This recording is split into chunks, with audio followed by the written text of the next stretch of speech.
Iran is accelerating development of chemical and biological weapons and increasing training with ballistic missiles.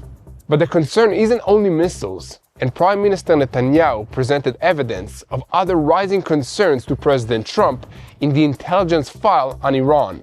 It's all part of the process, which leaves them waiting at the IDF headquarters in Tel Aviv for a green light to attack the Islamic Republic's surging war machine. However, Netanyahu left the door open for a different path, saying that Iran is back to producing missiles. We are not looking for escalations, and I hope that they aren't either. For their part, Iran's Revolutionary Guards fear internal unrest that could destabilize the regime after 3 days of protests in Tehran, the capital city, that featured chants such as "death to the dictator" and violent clashes with police.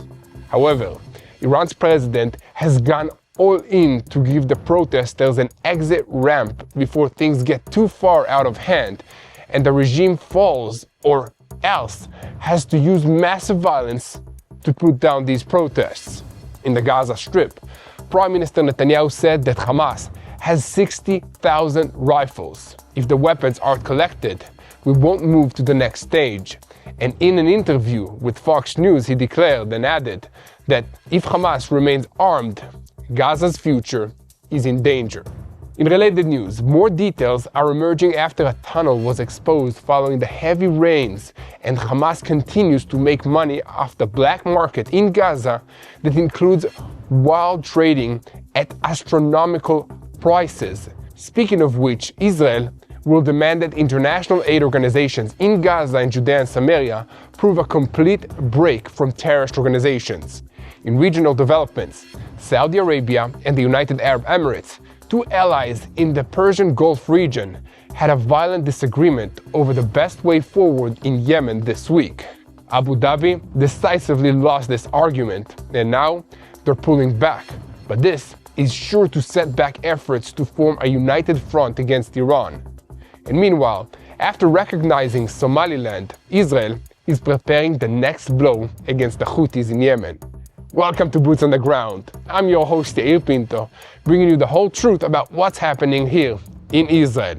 So the IDF is continuing operations at full force on all fronts as Prime Minister Netanyahu met with President Trump in Florida to discuss the next moves. The decisions that come out of Netanyahu's trip to America this week will impact the military's moves all across the arenas of war. In interviews with the American media after the meeting with Trump, Prime Minister Netanyahu said that Hamas must disarm, Iran must not enrich uranium, and relations with Trump are excellent. Hezbollah has been weakened, and there is hope for regional peace and other agreements. So why doesn't the future of the new year look so simple? Let's understand together what was made clear at the Mar-a-Lago summit. In their meetings this week, Netanyahu presented the United States President with intelligence on developments in Iran, its rehabilitation efforts of the ballistic missile realm, as well as also information on other defensive and additional issues. At the conclusion of these meetings at the Mar-a-Lago, President Trump gave his guests a green light for a strike on Iran.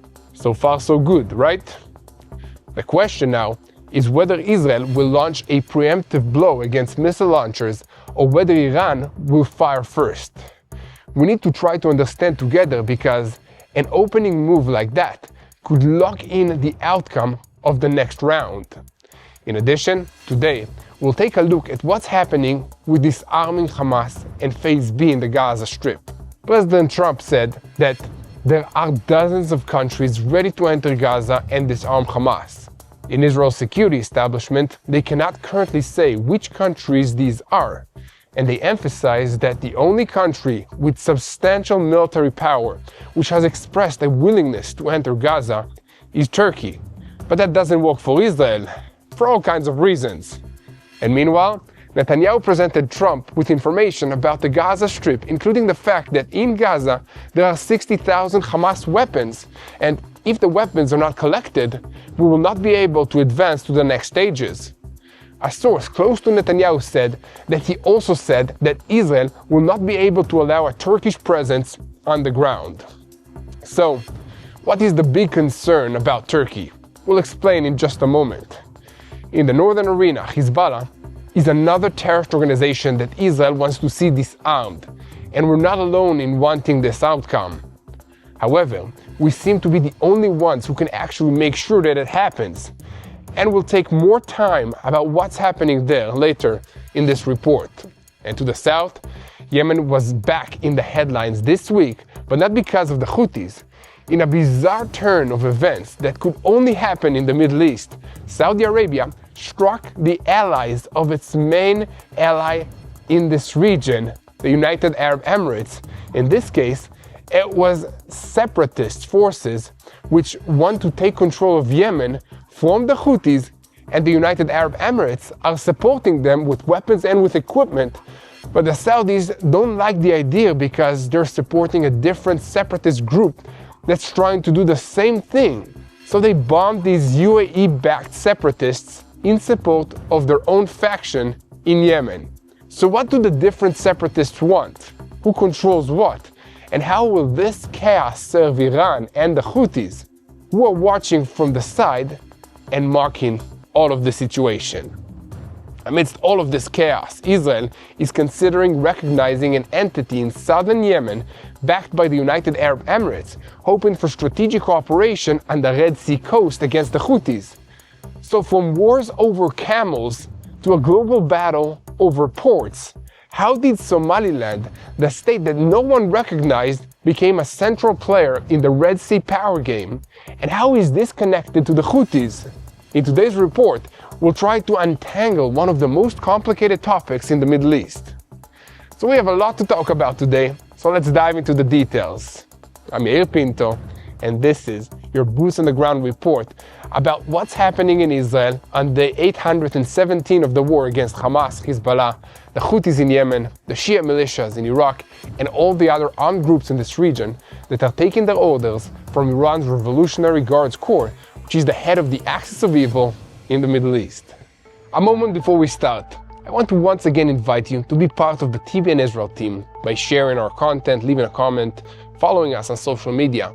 And if you haven't subscribed so far to this channel, now is the time, because that's how we get the truth out to more people. And now, before we get into all the details of how Israel and the United States are preparing to disarm the terrorist organization Hamas, I want to share with you about an unusual security incident in the Gaza Strip. Recent weather damage caused the collapse of a large underground tunnel a few hundred meters from the Gaza border in the northern parts of the Gaza Strip, inside the buffer zone that in any scenario is supposed to remain under the Israeli control. The IDF said that they suspect this is a significant Hamas tunnel that has not been discovered up until now, and it is currently under investigation in order to examine its route. Soldiers from the Golani Brigade's 12th Battalion identified the ground that collapsed due to the heavy rains and described the scene as isolated. The IDF emphasized that tunnel detection activity continues at all times on the Israeli side of the Yellow Line, and even within the buffer zone area adjacent to the security fence and the Gaza envelope, the area is amongst those that were the largest amounts of rainfall in this year relative to average years in the past. So in the intelligence echelon, the assessment is that within the Yellow Line, there are additional short tunnels. In Rafah, where there are assessments of more significant tunnels, the IDF continues its discovery and destruction operation. And although according to briefings given last month the operation was supposed to end, there is still also an unknown number of people who have been given the nickname imprisoned terrorists. Despite the terrorists' difficult condition, it appears that they still have supplies inside the tunnels, and that they are also managing to get out and obtain food and water. This week as well, the IDF carried out several strikes in the Gaza Strip, most of them near the fence. The forces continue to scan within the Yellow Line for terrorist infrastructure, for tunnels, and also for weapons. Will there be more tunnels exposed because of this heavy rain? It reminds me that the stories of the Bible, where God used the weather to help Israel fight in his battles. So let me know what you think in the comments will happen because of this weather condition. In any case, While the IDF is working to clear the areas within the yellow line, the Americans continue racing towards Phase B in Gaza, where the talk is increasingly turning to the day after, but underground, the day after, has already been hijacked. While the world argues about reconstruction, Hamas is rebuilding what keeps it in power, including its arsenal of weapons, fear, and money, from aid that was supposed to save families from the cold winter in Gaza and from the rain, but was stolen by Hamas. On that note, in recent weeks, Gazans have been describing a phenomenon that is becoming a symbol of their suffering, a humanitarian black market. Tents that were meant to be given out for free so that people would be protected from the elements, and food that was meant to be distributed to everyone for free also, somehow disappear along the way and then shown up for sale at astronomical prices. A resident from the central parts of the Gaza Strip said that already during the war, Hamas operatives and thieves stopped aid trucks and stole shelter equipment and tents. And now, those same items are being traded again as if they were private goods. According to the testimonies, even within some international organizations, there are those who enable the mechanisms. They report fewer tents than were actually delivered, and the rest disappear and then become tradable. Bottom line, those with power in the Gaza Strip are making profit, while the weak and the vulnerable are paying the price. And in the face of this reality, the Israeli condition for Phase B for the deal moves to the center of the table, and it includes disarming Hamas of its weapons, which is not a slogan, but it's a metric that decides whether Gaza goes to reconstruction or to another round of fighting. Prime Minister Benjamin Netanyahu presented President Trump with an intelligence figure during their meetings this week, which were gathered specifically for this reason. This is through military intelligence that was observed also with the Shin Bet and other intelligence agencies in Israel, according to which Hamas is holding about 60,000 AK-47 Kalashnikov rifles, along with many other weapons. The message delivered to the American administration was clear. Without collecting these weapons from the Gaza Strip and demolishing the network of Hamas terror tunnels, there is no point in talking about civilian reconstruction, and there is no jump to the next phase. At the same time, Netanyahu also describes the human force that Hamas still holds, which includes about 20,000 armed terrorists. In his words, he even added that Hamas executes anyone who opposes them, meaning a regime that continues to exist on internal terror, not only against Israel, but against the very Palestinian people that they say they are defending and caring for. On the American side, based on what emerged around the meetings and the interviews, President Trump made it clear that Hamas will get a short and limited period of time to disarm, otherwise the consequences will be severe. However, the idea of deploying an international force that would take control and enforce demilitarization of the Gaza Strip is still trying to take off, which sharpens the question of whether an easy way exists at all. Into this also enters diplomatic struggles around this situation, including pressure to move forward on the ground, and Israel's unwavering demand that Hamas be disarmed before moving to Phase B. So when the world talks about reconstruction and the Gaza Strip talks about tents being sold on the black market, the real question becomes sharp. If Hamas keeps its 60,000 rifles and other weapons, who will actually run the day after in Gaza? Will it be a new technocratic government or an armed Hamas that will continue to rule through fear, through money, and through weapons? What do you think about all of that? Let me know in the comments. And now, we'll continue to the question about what will happen regarding Iran. What are the Revolutionary Guards planning? And what is the new threat to Israel? We'll get into all the details in just a moment, but first, I want to invite you to share our content and help us fight all the lies. Together, let's share the truth of what's happening in Israel. And speaking of what's happening in Israel, we just passed through the Christmas season, when we celebrate the birth of Jesus, Yeshua in Hebrew, and Immanuel, which means in Hebrew, God with us. It is a reminder that God does not remain distant from suffering, but He enters it with compassion and with love.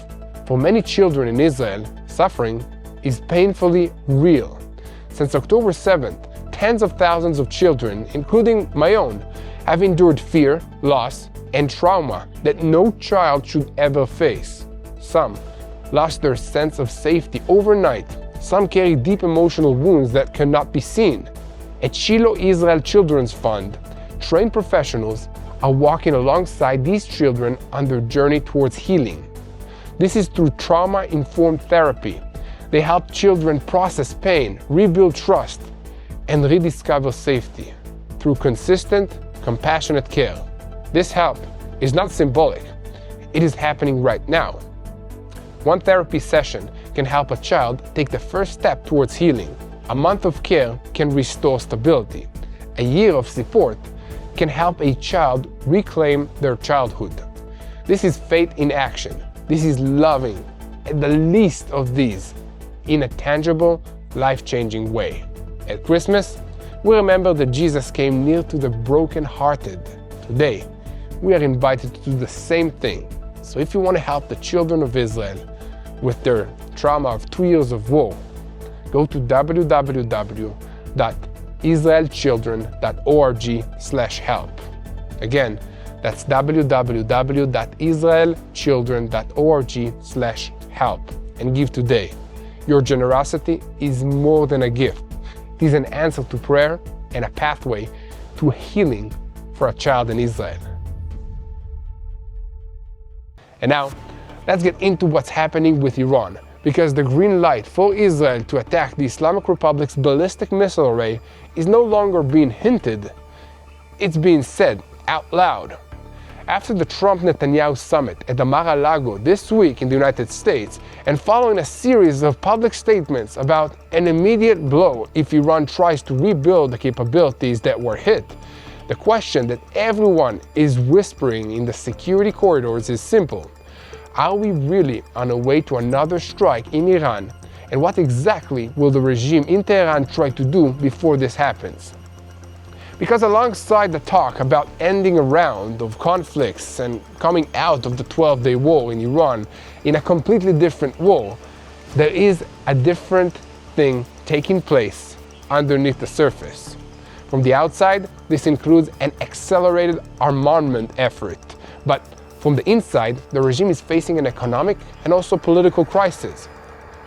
The sharp devaluation of the rial, the Iranian currency, the inflation, and the ongoing collapse in the state's ability to provide basic stability prompted tens of thousands of protesters to pour into the streets, chanting slogans against the regime and clashing with riot police.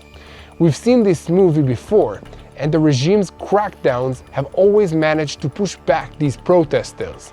But this time might be different, because this time the protest actually started in a place that has long been considered a pillar of the regime's stability, the bazaar in Iran. Merchants and business owners say it has become impossible to buy and sell because the currency is useless. So instead, they are closing shops and joining the masses protesting in the streets, while the message captured on social media is one of growing chaos. Experts who know Iran remind everyone, when the bazaar moves, it is always a sign that the regime is under pressure. With this in mind, reports and analysis that surfaced around the Mar-a-Lago meeting paint a troubling picture. Iran is trying to rebuild its ballistic missile program, and Israeli intelligence reports presented to the Prime Minister about 2 weeks ago include information about maneuvers and launch tests allegedly pointing to a direct threat to Israel. Netanyahu himself warned in an interview with the American media this week that Iran has returned to producing missiles, and he made clear that a public message was delivered. If the Iranians dare, the results will be devastating. But in the same breath, he emphasized, we are not looking for escalation. I hope they aren't either. But amidst all of these warnings and the threats, there is another dimension that is emerging, and that is the possibility of introducing non-conventional weapons into the equation. So just before the Trump-Netanyahu meeting, An unusual report was published by a channel identified with the Iranian opposition, claiming that the aerospace force of the Revolutionary Guards is behind a plan to develop chemical and biological warheads for long-range ballistic missiles. At this stage, the report has no clear independent verification, and some commentators even warn that it could be a political influence move with timing that is a little too perfect. But even those who doubt that reports say one clear thing, we cannot dismiss the possibility that Iran is looking for a temporary substitute for nuclear deterrence, a path meant to create a new fear even before it can return to the old path of developing nuclear weapons. The Iranian logic, according to the analysts, is simple. After a severe blow to its nuclear capabilities and its air defensive systems, Iran wants to raise the cost of further attacks against it. Non-conventional weapons, even crude and primitive ones, do not have to be effective in order to be psychologically paralyzing.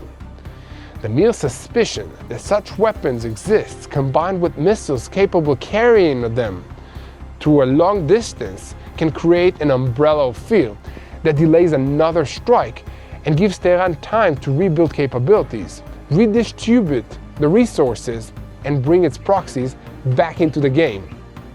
And while Iran's street is boiling, the regime is broadcasting to its own people and to the world that it is engaged in total war. Iran's president spoke this week about a broad confrontation against the United States, against Israel, and against Europe, and senior officials warned that any aggression will be met with a harsh and immediate response. Israeli officials assess that the external threat and internal pressures are pushing the Ayatollah regime in Tehran to accelerate the arming of its proxies as well. This includes the Houthis in Yemen, Hezbollah in Lebanon, and Hamas in the Gaza Strip. The goal is to create retaliation capability through proxies and preserve plausible deniability.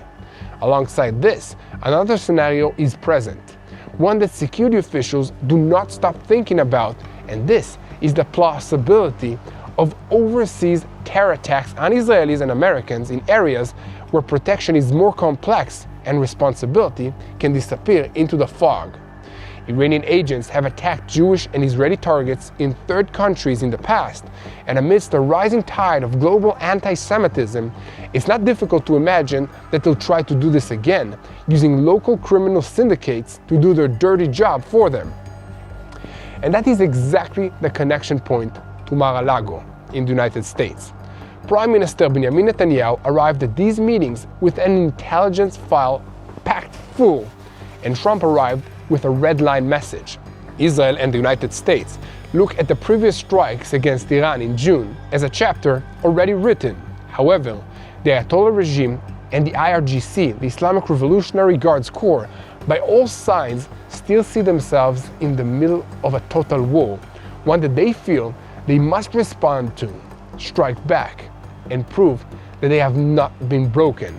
So the question that remains open and more troubling than anything is this: if the regime in Tehran is truly wobbling from within, and at the same time accelerating missiles and non-conventional weapons to direct at its external enemies, are we approaching the moment when Iran chooses to set the region on fire in order to survive?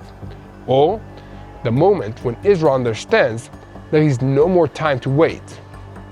We don't know, but here at TBN Israel, we'll be here to report all the details for you.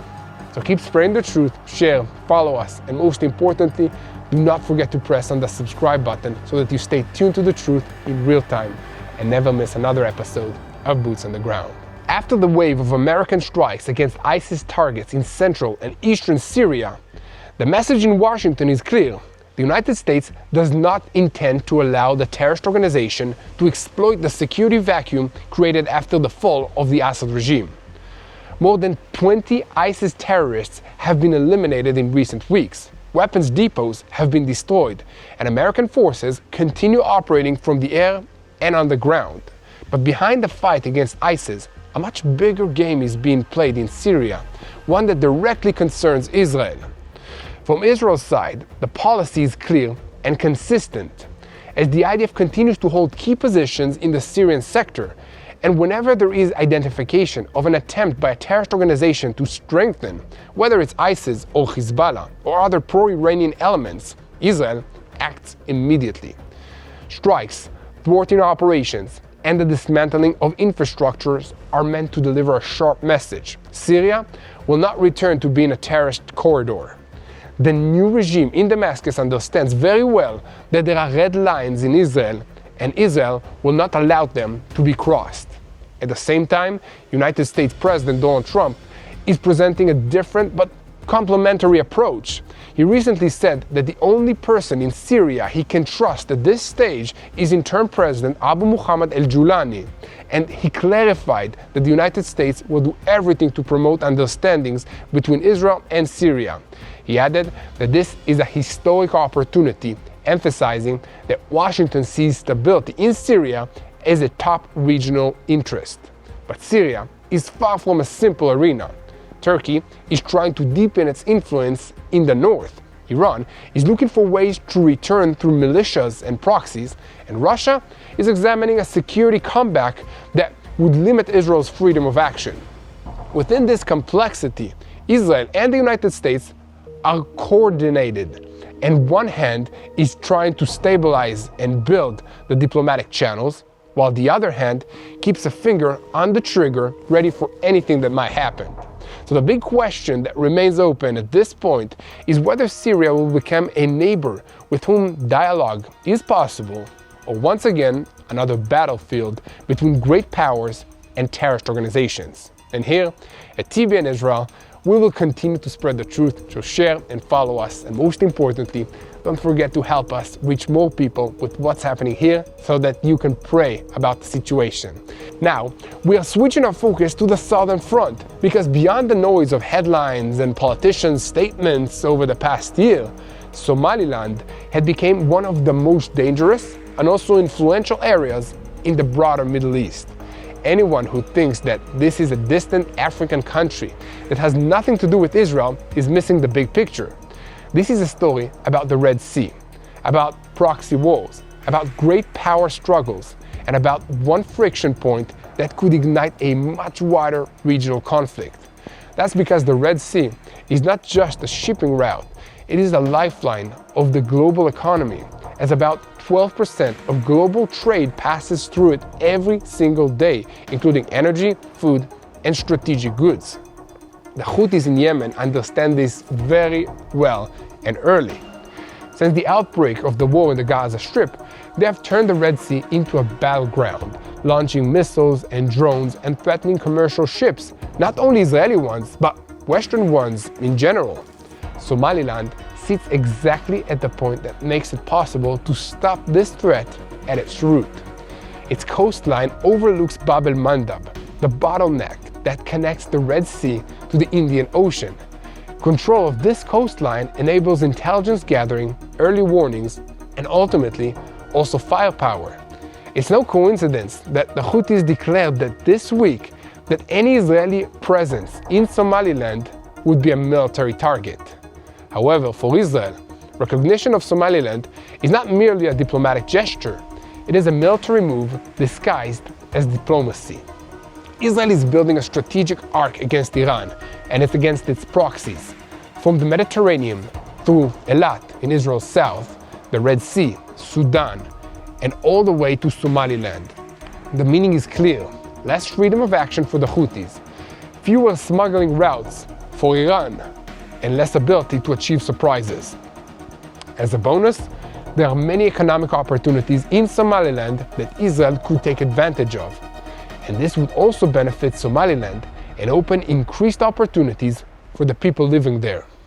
By contrast, Yemen is falling apart from within, and the new rift between Saudi Arabia and the United Arab Emirates plays directly into the Houthis' hands.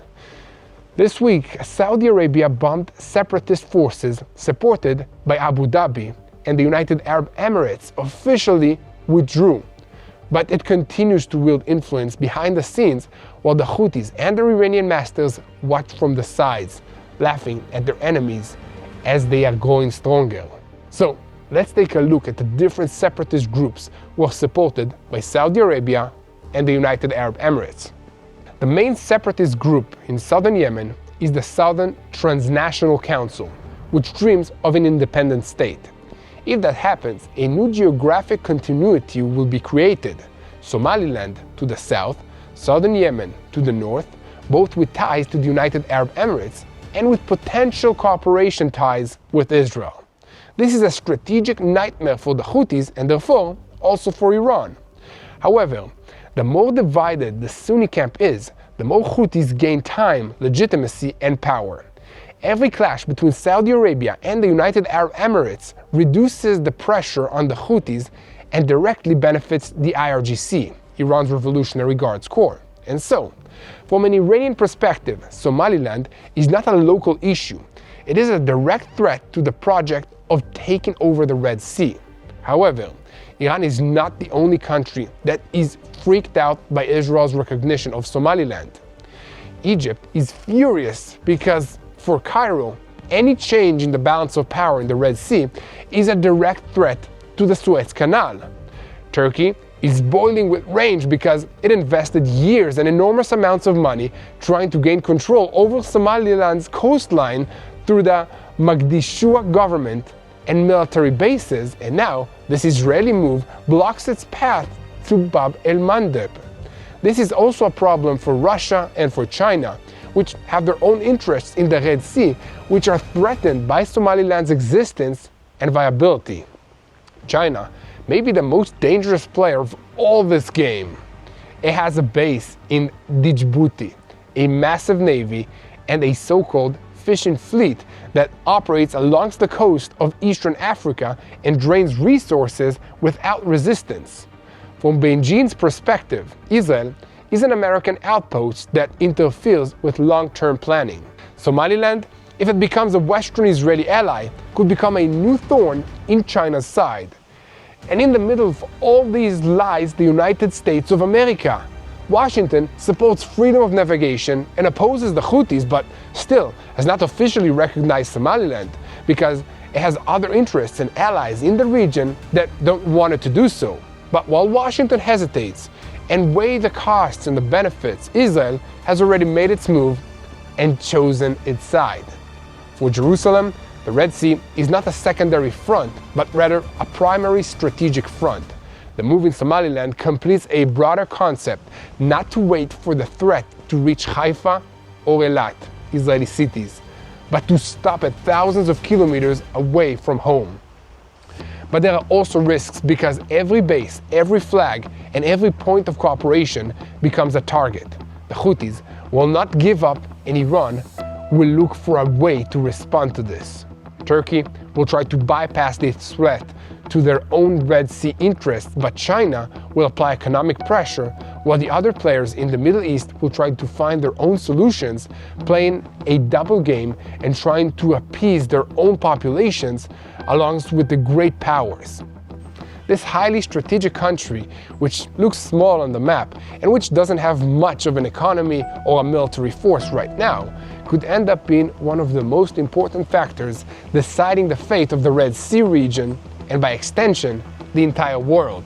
And here at TBN Israel, we will keep spreading the truth, so share, follow us, and most importantly, don't forget to press that subscribe button so that you never miss another episode of Boots on the Ground. And now, we're concluding today's report with an update about our beloved friend, who we often pray will come to recognize the truth, and that's the Swedish activists about whatever, Greta Thunberg. Greta has long since stopped being an innocent climate activist demanding to know how the grown-ups dare to mess up the planet that she has to live in for the rest of her life. These days, she's branched out into other issues, and time after time she chooses the same circles of hatred towards Israel, joins campaigns that launder anti-Semitism in the language of human rights, and always, almost as a consistent pattern, she ends up appearing in photographs standing next to people who embrace terror organizations or serve as their protective cover. After a while, it's beginning to make people wonder who is standing next to whom in these pictures. For instance, this past week in Italy, police raided an apartment of the Genoa area, arresting members of a cell that raised funds for Hamas terrorists through a pro-Palestinian association that appeared legitimate. However, according to the investigation, at least 7 million euros were transferred to Hamas. This included donations from Italian citizens who believed that they were donating to humanitarian aid in Gaza, while the money in practice flowed to a network of concealment and shell companies tied to the terrorist organization. At the center of the affair is Muhammad Hanoun, the president of the Palestinian Association in Italy and a star of the radical left, who has been photographed with Thunberg and with United Nations officials, and darling of the radical left Francesca Albanese. According to reports, security services followed Hanoun for about 20 years and documented him celebrating attacks against Israeli civilians, including the Line 2 attacks in Jerusalem bus lines in 2003, in which 23 people were murdered, including 7 children. When we look at all of this objectively, it emerges that part of the European left is so consumed with hatred of Israel that it embraces, knowingly or naively, actors connected to extremist Islam. So we will continue to pray for the people of Israel, but also pray for Europe, that it will not sink under the intifada that extremist Islam is trying to carry out on its soil. Let's pray for the IDF soldiers wherever they are, if they're in the air, at sea, or on land. Let's pray for wisdom to our leaders. Let's pray for the peace of Jerusalem.